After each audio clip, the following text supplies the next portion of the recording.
1. The Gilboa Encampment. As time passed, the 12 became more devoted to Jesus and increasingly committed to the work of the kingdom. Their devotion was in large part a matter of personal loyalty. They did not grasp his many-sided teaching. They did not fully comprehend the nature of Jesus or the significance of his bestowal on earth.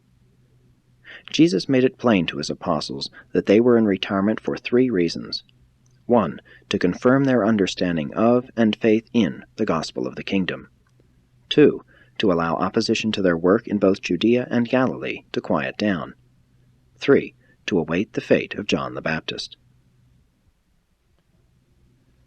While tarrying on Gilboa, Jesus told the 12 much about his early life and his experiences on Mount Hermon. He also revealed something of what happened in the hills during the 40 days immediately after his baptism. And he directly charged them that they should tell no man about these experiences until after he had returned to the Father. During these September weeks they rested, visited, recounted their experiences since Jesus first called them to service, and engaged in an earnest effort to coordinate what the Master had so far taught them. In a measure they all sensed that this would be their last opportunity for prolonged rest. They realized that their next public effort in either Judea or Galilee would mark the beginning of the final proclamation of the coming kingdom, but they had little or no settled idea as to what the kingdom would be when it came. John and Andrew thought the kingdom had already come. Peter and James believed that it was yet to come. Nathanael and Thomas frankly confessed they were puzzled. Matthew, Philip, and Simon Zelotes were uncertain and confused.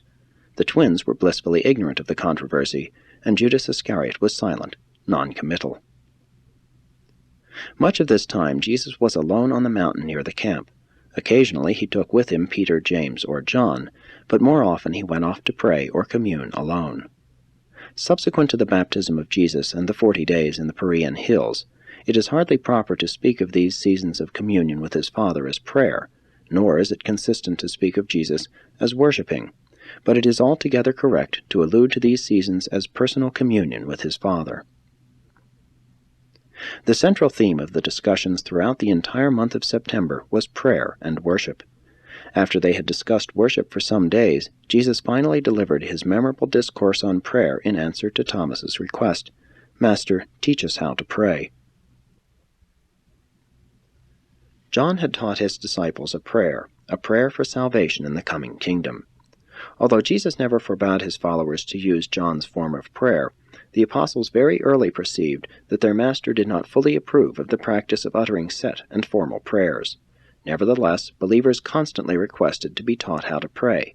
The 12 longed to know what form of petition Jesus would approve, and it was chiefly because of this need for some simple petition for the common people that Jesus at this time consented, in answer to Thomas's request, to teach them a suggestive form of prayer. Jesus gave this lesson one afternoon in the 3rd week of their sojourn on Mount Gilboa.